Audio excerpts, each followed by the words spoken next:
Welcome to Leaders and Loggers, the podcast that quenches your thirst for leadership knowledge one pint at a time. Grab your favorite brew, sit back, and join us as we raise a glass to the world of leadership. I'm your host, Kevin Dawson, and each week we'll bring you refreshing conversations with leadership experts from around the globe. We'll dive into the minds of CEOs, thought leaders, and change makers, sipping on the secrets of their success. From the boardroom to the brewery, our guests share their unique perspectives on what it takes to lead in today's ever-changing world. Well, welcome to the Leaders and Loggers podcast. I'm your host, Kevin Dawson, and today I'm very excited to be joined by Laurel Wiers, who is not only a new friend of mine, but she is a licensed marriage and family therapist, has been practicing for over 2 decades. And on top of that, she is master's certified in accelerated resolution therapy and a national trainer in art, but she's also an author and just an amazing human being. Laurel, welcome to Leaders and Loggers. Oh, thank you so much, Kevin. I'm so excited to be sitting here chatting with you today. I look forward to our conversation. I am too. And so, we got to meet a few weeks ago and with our friends Brian and Gab, which they invited me to come interview all of these amazing people. And my natural curiosity of wanting to keep that conversation going, like, wait, there's some really amazing human beings here. Their stories are amazing. And for my own leadership journey and the people who are listening in their leadership journey, I felt like how you help leaders and others overcome challenges in their lives, whether it's related to trauma or other things in that realm, is a very timely topic for leaders today. Yes, it is. I deal with this a lot in my work. I have people come in and they are leaders and they're struggling and they usually don't know where it's rooted in. And so one of my favorite things is to be able to explore that with them and then do the work of getting them released from where it all started so they can perform even better. Well, fantastic. So before we jump into our conversation, today I am drinking Hop Tarts, which is a pineapple milkshake IPA from Duclaw Brewing in Baltimore, Maryland. So cheers.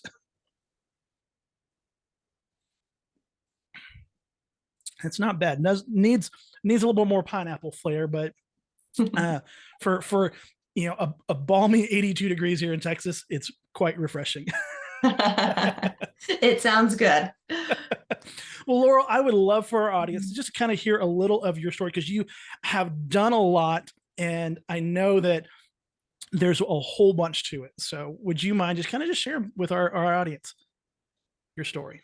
Sure. So I've been a therapist for 23 years at this point, which I don't feel like I'm old enough to have done anything for 23 years at this point. But yes, and I love my job. I do think that I have one of the best jobs in the world. There's nothing better than being able to sit with someone in their pain or to cheer someone on as they're headed towards a goal, or to be a part of that aha moment when people make a transition into their destiny, their calling, everything that they were supposed to be.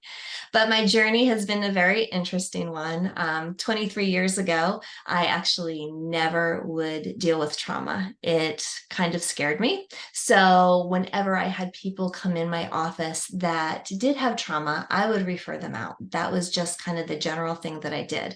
I felt like I was one of those therapists. I was great with couples. I was great with kids, families, individuals, eating disorders, self-mutilation, you name it, all that. But if you came in to me with a diagnosis of PTSD, that was out of my wheelhouse. What I really knew was that what they trained me to do in graduate school was really helpful for a lot of things, but I knew that talking with somebody who had PTSD, it didn't help them. It maybe made them feel okay in the moment, but they would come back the next week and they would be in the same spot that they were in initially. So when I realized that I couldn't bring the relief that they needed and I didn't have the skills to do it, I would send them to other therapists that said that they were trauma specialists. So it was really hard for me to do that, right? Because I'm a little perfectionistic about certain things. So to know that there was this group of people that I couldn't help was definitely a struggle for me. But I'm also the type of therapist that I want to help you and I want to help you get better quickly. And I'm not going to string you along and do a bunch of things that aren't helpful if that's not going to bring you to where you're going. So instead, I ended up becoming an expert in infidelity. I ended up seeing all sorts of people that would come in to see me, and it was just a fair city in my community. It felt like at times, whether it was the man or the woman who had cheated, I had all these people coming through. And that was really frustrating for me because I would usually get people as I was their either last resort or the second or third therapist in a string of therapists they had seen. And by the time they saw me, they had been told so many hurtful and damaging things about either why the affair happened or why their partner cheated on them, or the therapist tried to do marriage counseling without dealing with the affair, and it would blow up because you have to deal with the affair. You can't just go fix the marriage without fixing the betrayal. So out of that frustration, I wrote a book. I never intended to write a book. I was actually really bad at English when I was in high school, really bad in college. I was the girl at the writing center all the time. And I just was really inspired to get this tool in the hands of people. So out of my energy and frustration, I wrote a book on infidelity. So that took me on a journey for maybe a good 7, 8 years. And through that journey, I actually started to see the trauma of infidelity as well. So there I was sitting in that place again that I was sending people out of my office to get the help that they needed. But then I had a breakthrough. After I started to get a little bit fried from the infidelity, I actually got injured one day and I was in bed. And while I was in bed, I was watching television. I was watching public television. And during that show, I saw a bunch of veterans talking about their trauma. And they were talking about how they healed from it. And I heard them talk about this type of therapy that I had never heard of before. And it was called accelerated resolution therapy. And the way that they talked about it, I was like, I have to learn about this. Within a month, I was signed up for a training. I was actually trained by the woman who developed accelerated resolution therapy, and it's all been history since then. I dove right in, and it has changed my practice. It has changed the people I've worked with, and that was that missing link, Kevin, that was not there. It was the thing that I didn't know how to do. And once I knew that dealing with trauma is so different, so different than regular talk therapy, oh my gosh, now I run towards it. I love trauma. I love working with people who have trauma. I just talk to people on the streets and I'm like, oh, I can help you with that. You come and see me. We will just pull that trigger right out. We will get you feeling good. No worries whatsoever. So it's been a total shift in my career. That's fantastic. It's interesting how life changes. Like the things that you try to avoid sometimes becomes the thing that you become the expert in. And, Yes. and you know, and I fully empathize with you on the writing aspect. That's why I do a podcast. I hate writing. It was my least favorite, but you're right. When in dealing with overcoming things, there's something deeply rooted in why we need to overcome, and whether that's trauma, Mhm. whether it's infidelity that's the trauma, or other things that have become traumatic experiences for individuals. Too many times we're taking care of the surface level issues and not getting to Mhm. the root of it. You wouldn't go see a doctor who says, hey, your hand's broken, let me just put a band-aid on it. That Exactly. that doesn't fix my hand. And even if you wrapped it with gauze and other things, my hand's still broken. Mhm. So how is that helping me? And I think for individuals and leaders who are dealing with challenges or traumatic experiences, whether in their personal or professional life, if they're not getting the help needed, how are they ever able to heal and move on from that? Right, exactly. Well, for the most part, they're not, right? They're coping. And I talk to people a lot about that, that a lot of people can cope. A lot of people don't realize that what they're dealing with is a micro trauma or a trauma. Coping's good, but it's exhausting. When you have been coping to deal with the same triggers for 10, 15, 20, 30, I mean, that's how long some of the people that come into my office have been dealing with this stuff. It sucks your energy, right? It sucks life out of you. It costs you something. So yeah, I like to be able to have people come in. And one of the first things I do, I'm kind of backward than a lot of therapy. A lot of therapy, they'll take your history and you spend some time talking, and then, oh, maybe you land on this trigger and okay, we'll deal with this. I just cut to the chase and say, you know what? We need to go in and get to the root cause, and I will look for those things first, and then I see what remains. That's the amazing piece about trauma work, is that sometimes if you can just deal with the trauma, the rest of the stuff goes away. The rest of the stuff falls in place because we've dealt with that root cause. Absolutely. And I'm not a mental health therapist, but I've learned a lot about mental health in the last few years, as you know my story. And Mhm.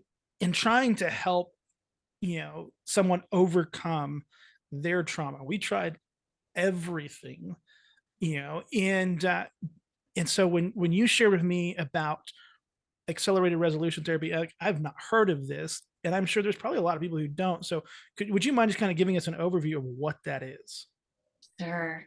So, accelerated resolution therapy, you're right, Kevin. A lot of people haven't heard about it because it's a little newer in the therapy world. It's like 15 years old, whereas some of the more standard treatments are 25 years old or even older than that. A lot of people have heard of EMDR, which stands for eye movement desensitization and reprocessing.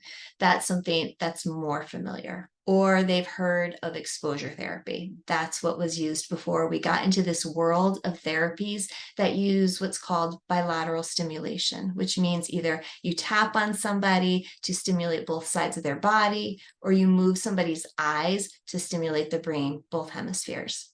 So, accelerated resolution therapy was an outgrowth of EMDR. The woman who founded it was actually trained in EMDR. But what she realized was that there were some parts about it that were clunky, that didn't fit, that didn't bring the resolution that she was looking for. So she was actually working with a lot of the victims from 9/11. And that's when she started to change EMDR and turn it into this new therapy. And so, what I love about it is that accelerated resolution therapy, what it does is it changes the way that your brain stores traumatizing images and sensations. That is the key for any of these therapies that use either eye movements or bilateral stimulation. So, to do the science piece of it, we have images and sensations, and we hold those on one side of our brain. And then we have the narrative, which is the story. And that's what happened. That's on the other side of our brain. The narrative doesn't trip people up, it's the images and the sensations that trip people up. So, what we can do, we use the science of memory reconsolidation, which basically talks about how our brain actually holds memories. And what we can do is we can pull apart the memory.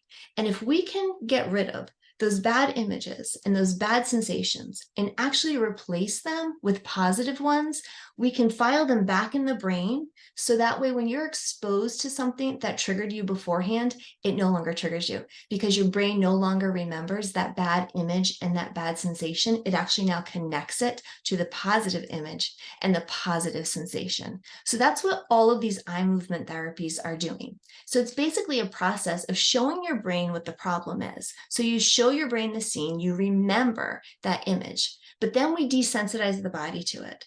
So when I do this treatment with people, we go back and forth from watching the bad scene to calming them down, then presenting them with a bad scene again, then we calm them down. And then the fun part comes. Then we remake it the way that they wish it had gone.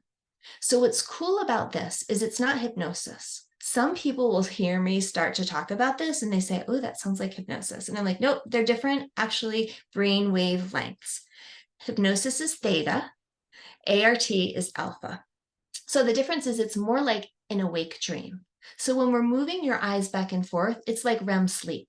So it's an awake dream, and we're fixing the way that the brain stores that image by taking advantage of you having an awake dream.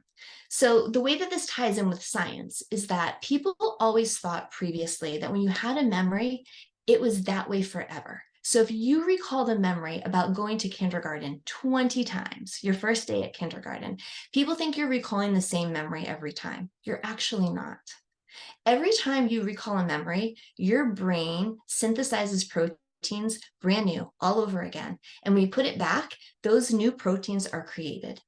That is the science that makes this work. So what that means is that when I remember something, it's actually fragile.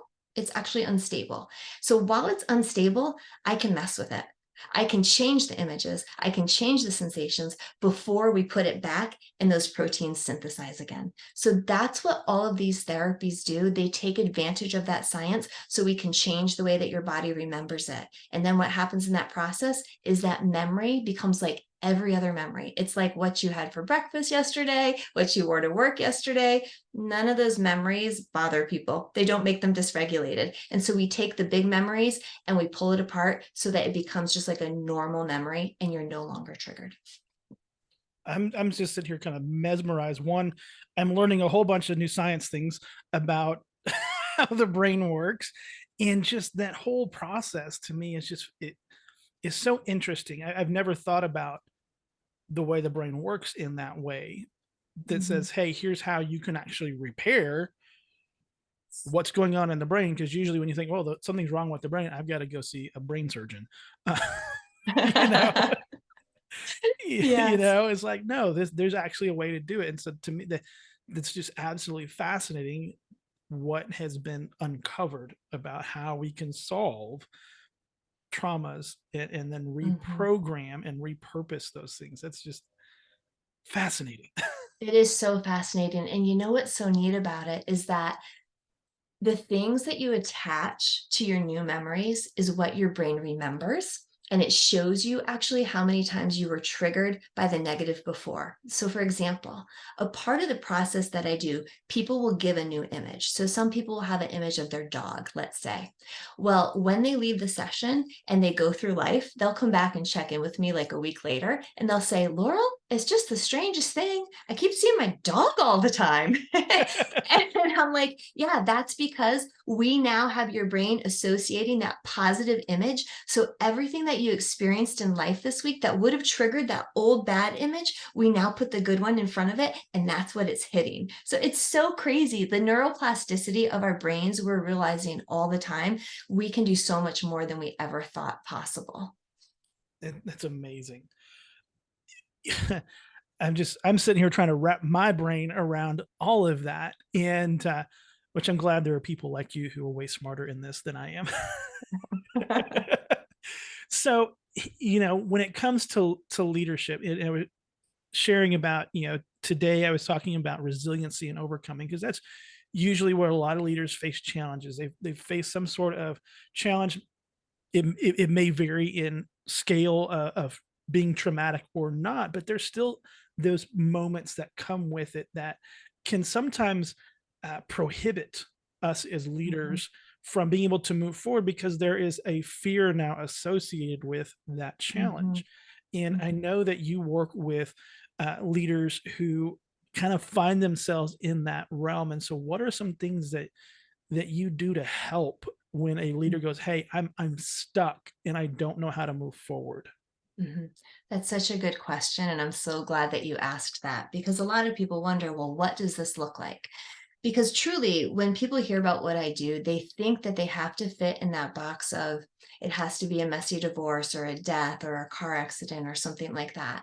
And there's so many things that are not on that scale that trip people up and they're just unaware of. So, for example, if someone comes in my office to work with me and they're a leader and they're telling me where they get stuck, I do this exercise with them. So I'll say to them, okay, tell me about a recent event where you know that you reacted in a way that wasn't true to who you are. You know that if there were 10 people in that same circumstance, you reacted in a way that was more an outlier. You were on the extreme end. And that's the stuff they're typically coming to me about. So they'll tell me the story, and then I'll say, okay, now what I want you to do is this. I want you to tell me where in your body you feel activated right now when you're telling me that story. And people can typically figure that out. And they'll say, oh, like as I start talking about it, or I remember what just happened in the boardroom, my heart starts racing, or my stomach feels sick, or my head feels fuzzy. Then I'll say, okay, now I want you to do something else. Ask yourself, when else did I feel this way? When else in my life did I feel this way? And sometimes they know right off the bat, that is how I feel when I fight with my wife. Or that is how I felt when my father used to put me down. And I'll say, bingo, now we have it. Now we know that thing that's tripping you up. Or they'll say, that's how I felt when we had a merger that went wrong. Or I had to give a speaking engagement and I screwed up. And so that's what they're tripping up on. So the way that trauma works, or we'll even call these micro traumas, is that when something bad has happened, our brain does this lovely job of saying, I want to keep you safe. So anything that smells like it, remotely looks like it, our brain is sitting there and it's going, nope, nope, nope, we don't want this to happen again. So it's looking for all those things. So this person, right, is reacting in the present to actually a past situation, but they're not even aware that they're reacting to something that was 20 years ago, or maybe it was 2 months ago in that present moment. All they know is they're uncomfortable and they're not performing well and they don't trust themselves anymore. So once we can pinpoint what that memory is, then I get to go to work. And then I say, okay, now that we know this moment that mimics and it keeps coming up, and it's so great. I love it when I work with people. They will be like, oh my gosh, I haven't even thought about that in like 20 years, Laurel. Or they're like, really? That small thing? Or they'll say, it was so long ago, there's no way it could still be impacting me. And I'm like, but it is, because you just told me that this feeling is that feeling. And then we take that memory and I will reprocess it. We will do a whole session. And usually it's one session, Kevin. This is the part where people think I'm doing voodoo, but I'm not. And in this one session, we can completely change the way that the brain remembers that. And then they will go back out that week, be in that same situation. And I get the best texts after. They're like, Laurel, I just went through blank and nothing, like literally nothing happened. I was completely myself. And so in a way, we say that we reset them to who they were before that negative event happened, so they can be completely who they were supposed to be before they got tripped up. It's so fun. That, I mean, that's amazing. To me, one, that the brain can hold on to things that happened 20, 30 years ago for someone to go, I don't even remember that being that big of a deal, but apparently it was.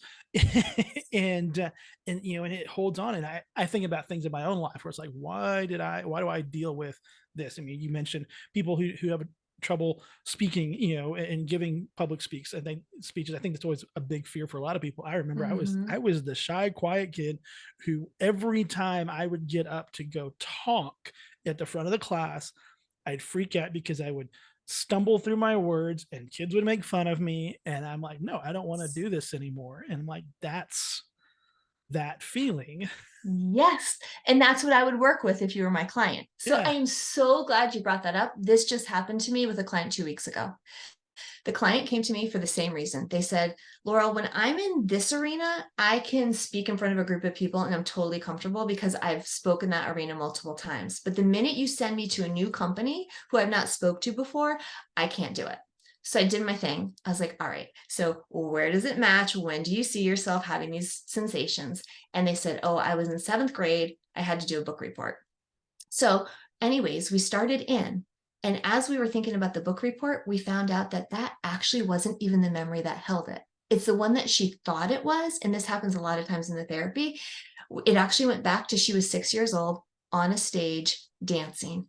And that's the first time that she felt that feeling of, oh my goodness, I can't do this, and just did not feel confident enough.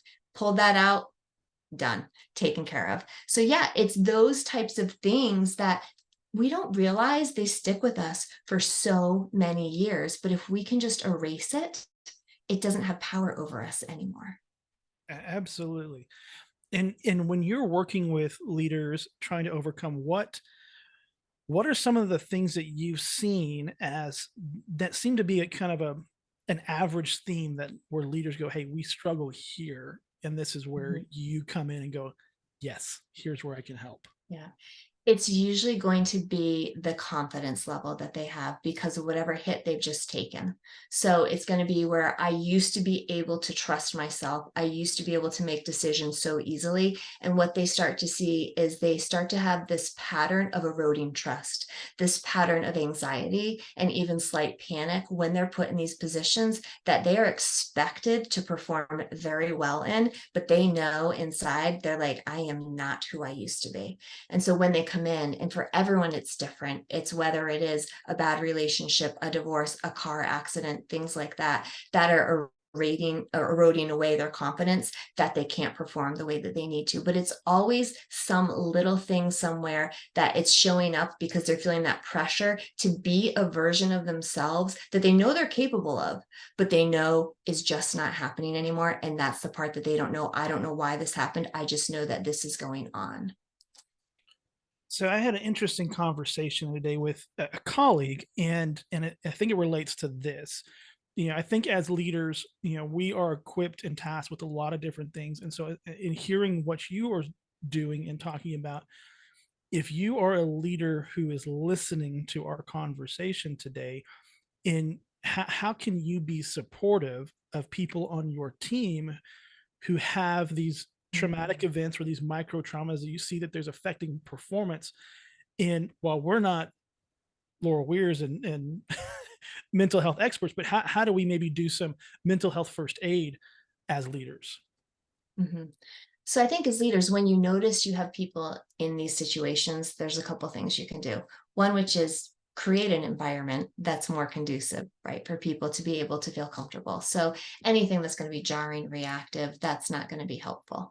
But it's also grounding. I would say, I think that companies that focus on where are you today, what's happening, what's going on in your life, give you some space to do that. That's really helpful. So when I talk about grounding or even breathing exercises, companies that make room, make space for that, acknowledge that, that's a big thing. Because if you think about it, when you're not feeling good, you're not in your present self. You're in another space. Either you're anxious and you're way ahead, or you have something bad that's happened and you're in the past. But giving people space and permission to do what they need to do to be very present is something that's helpful.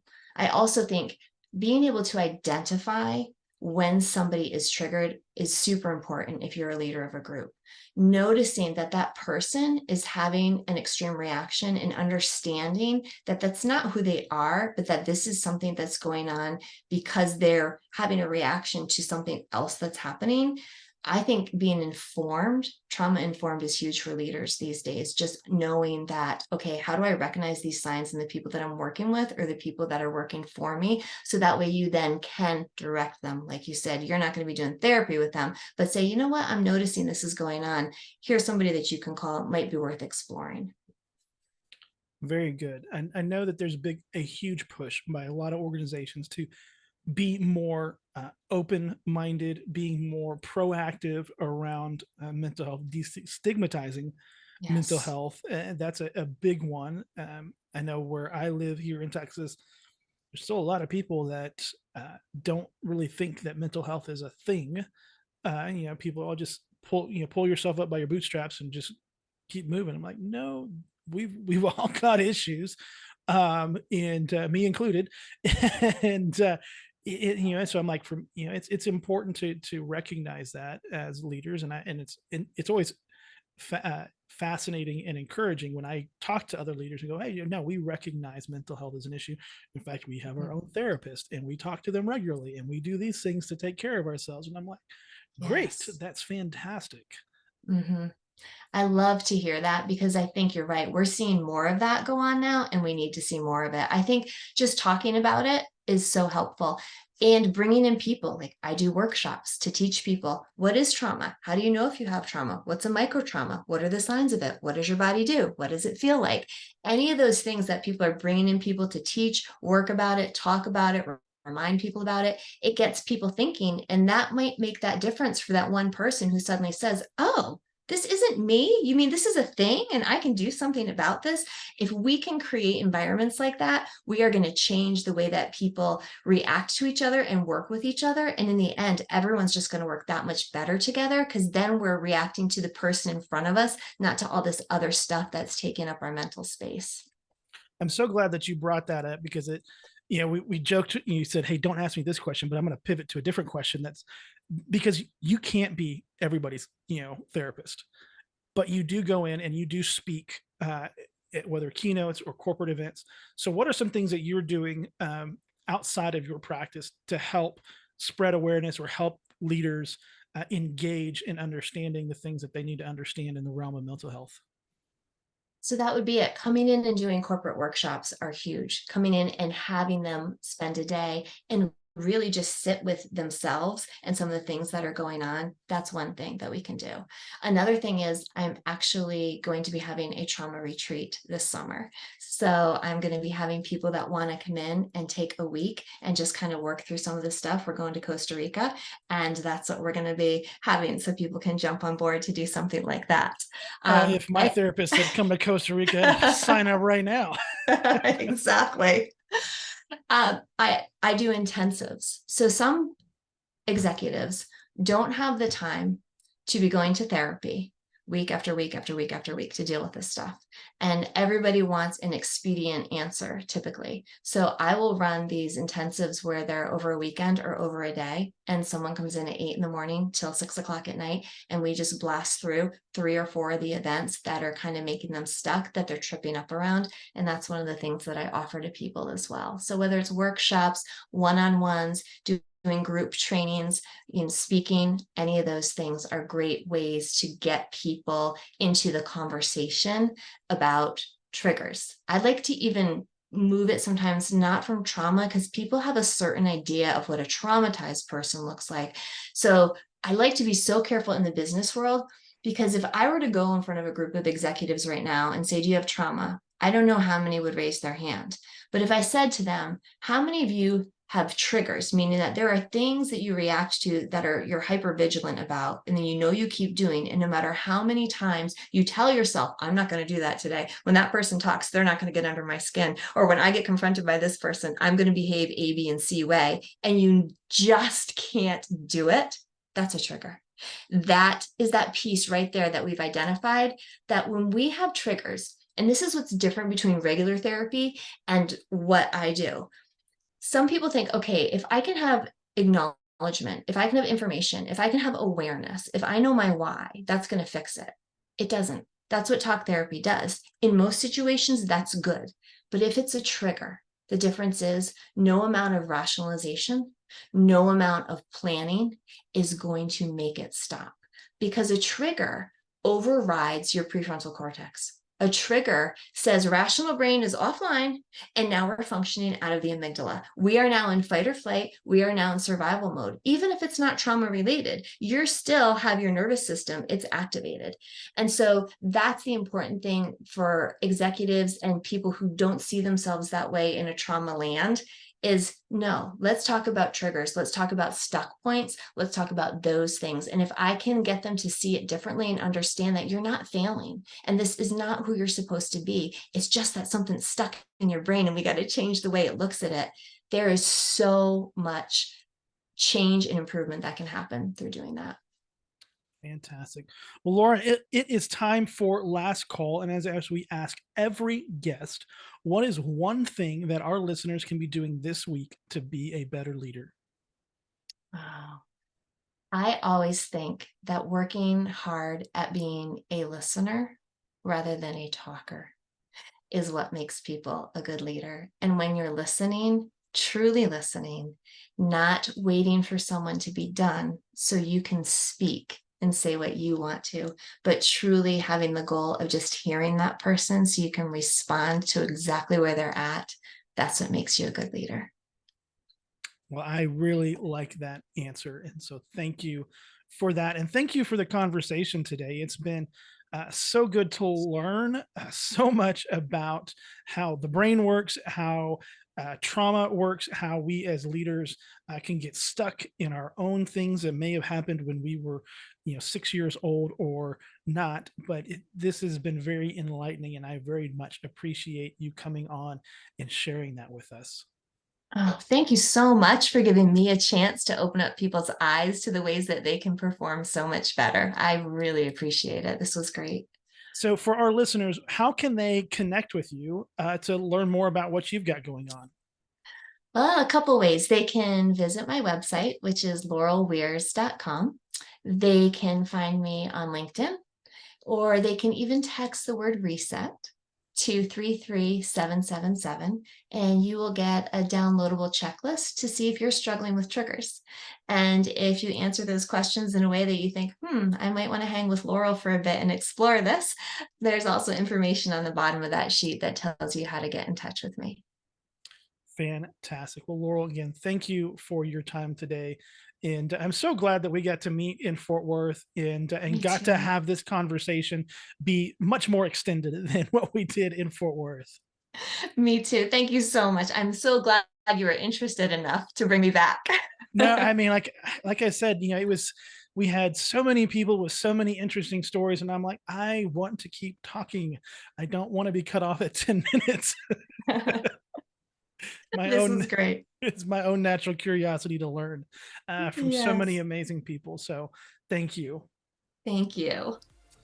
Well, thank you for listening to the Leaders and Loggers podcast. If you enjoyed this conversation, please share it with someone who needs to hear it. And if you haven't, go ahead and subscribe. And you can find us on all of the major streaming platforms and on YouTube. And we hope you will join us next time for another Pint and Conversation.